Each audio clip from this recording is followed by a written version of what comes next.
আজকে খুবই সহজ ৩টি ধাপে একটি গোলাপ অঙ্কনের ডিজাইন আপনাদেরকে করে দেখাবো।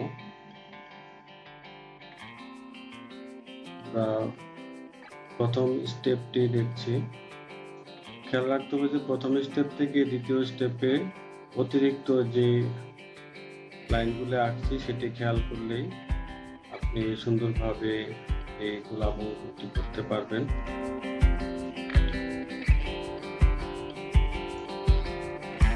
আমি প্রথমে পেন্সিল দিয়ে আমার মূল ডিজাইনটি করে নিচ্ছি। এখানে পাপড়িগুলো আপনি আপনার ইচ্ছা মতো এঁকে নিতে পারেন, অথবা আমার যে ডিজাইনটি আছে এটি কপি করে আপনি অনুসরণ করতে পারেন।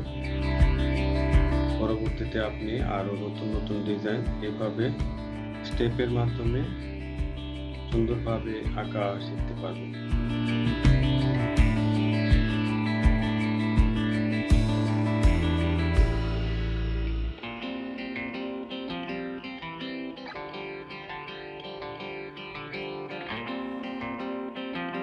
একটি স্টেপ থেকে আরেকটি স্টেপে প্রতিবারই আমরা নতুন নতুন লাইন অ্যাড করছি এবং একটি লাইন থেকে দুটি লাইন, দুটি লাইন থেকে 3টি লাইন হচ্ছে।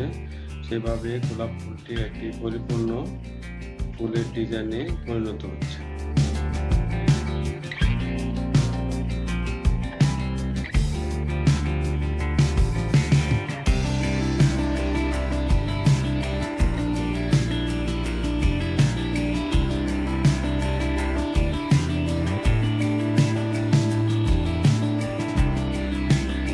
এভাবে স্টেপ বাই স্টেপ অঙ্কন করার পদ্ধতিটি খুবই সহজ এবং যারা বিগিনার রয়েছেন তাদের জন্য অঙ্কন শেখার জন্য খুবই কার্যকরী একটি পদ্ধতি।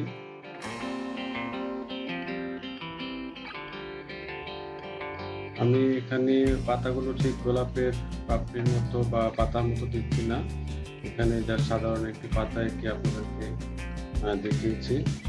আপনারা ইচ্ছে করলে গোলাপের পাতার চারপাশে যে কাটা খাস থাকে সেটাও দিয়ে আঁকতে পারেন। আমি এখন অনুশীলনের জন্য জাস্ট করে দেখালাম।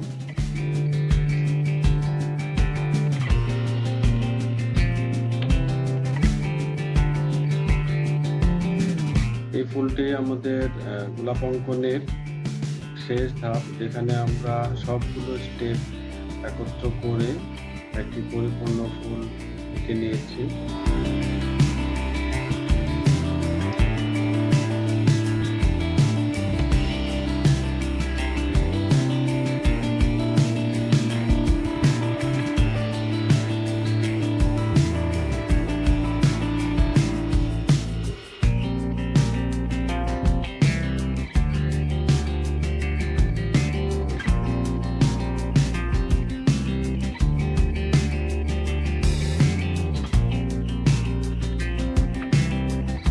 এখানে জেল পেন দিয়ে আমি বর্ডারগুলো এঁকে নিয়েছি, তারপর হালকা জল রং প্রয়োগ করছি।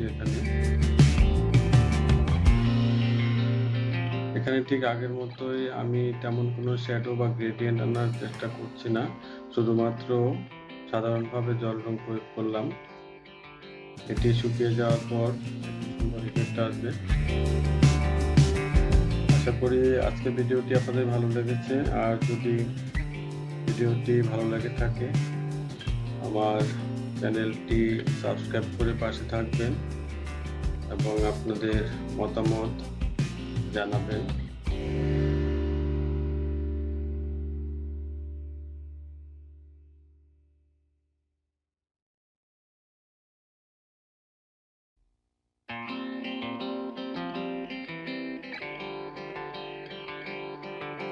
আমার চ্যানেলের পরবর্তী ভিডিও দেখার আমন্ত্রণ জানিয়ে আজকের মতো এখানে ভিডিওটি শেষ করছি।